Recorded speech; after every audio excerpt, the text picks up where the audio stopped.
André Frassa pour le groupe Les Républicains. N'en rajoutez pas, la coupe est pleine.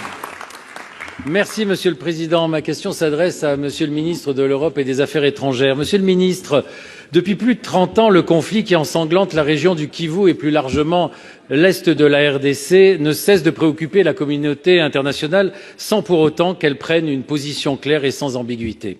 À chaque action des milices, à chaque drame, une condamnation, un soutien et rien de plus. Avec la prise de Goma par le M23, nous atteignons un point de bascule. Là encore, il n'y a eu qu'un soutien à la RDC et une condamnation du M23 et du Rwanda.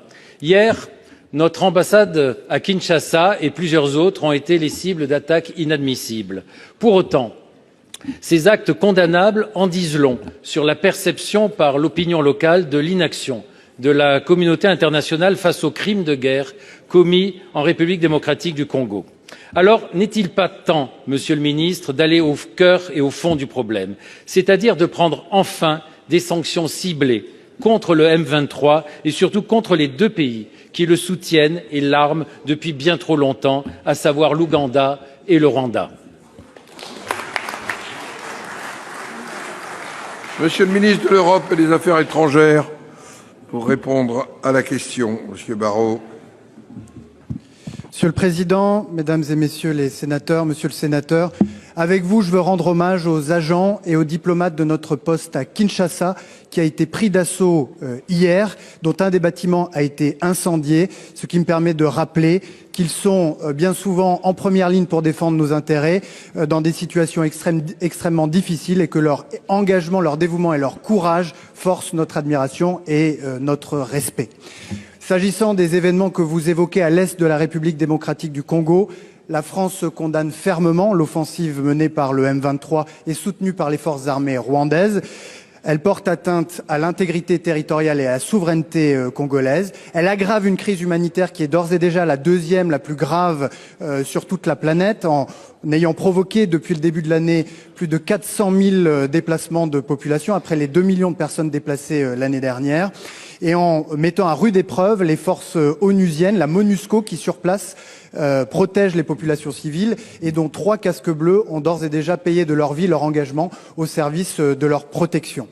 Dans ce contexte, la France se mobilise. Le président de la République, ces derniers jours, s'est entretenu avec les 2 chefs d'État ainsi qu'un certain nombre d'autres dans la région pour créer les conditions du rétablissement du dialogue. Au Conseil de sécurité des Nations Unies, nous avons soutenu la République démocratique du Congo dans sa demande d'organiser 2 réunions d'urgence et nous avons porté une déclaration dans laquelle les agissements du M23 soutenus par les forces armées rwandaises sont condamnés ouvertement et sans aucune forme d'ambiguïté. Et avant-hier à Bruxelles, c'est sous notre impulsion que la haute représentante de l'Union européenne a à son tour condamné cette offensive et appelé à un cessez-le-feu immédiat. Vous le savez, jusqu'à présent, c'est le processus de Luanda qui a organisé la relation entre RDC et le Rwanda, et c'est le processus de Nairobi qui a organisé les relations entre le RDC et les groupes rebelles dont le M23 fait partie.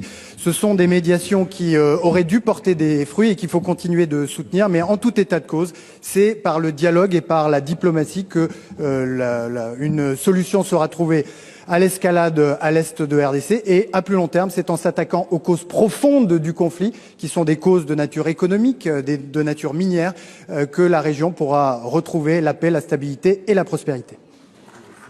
Monsieur Frassa. Monsieur le ministre, on condamne, mais il manque l'essentiel. C'est-à-dire que, rien que pour vous rappeler, l'Union européenne finance à hauteur de 20 millions l'armée rwandaise pour intervenir au Mozambique, sans aucune garantie ni aucun contrôle que ce financement n'aille pas ailleurs. Le Rwanda est un exportateur de coltan, alors il n'y en a pas 1 gramme sur son sol. Et 60 à 80% des réserves mondiales de coltan se trouvent, comme par hasard, à l'est de la RDC. Là aussi, il y a quand même de quoi s'étonner qu'il n'y ait pas de sanctions là-dessus. Je relaye et je fais, au nom de 95 parlements francophones, l'appel solennel à ce qu'il y ait des sanctions. Ce serait l'honneur de la France d'être à la tête de demandes de sanctions contre l'Ouganda et contre le Rwanda. Ce serait son honneur.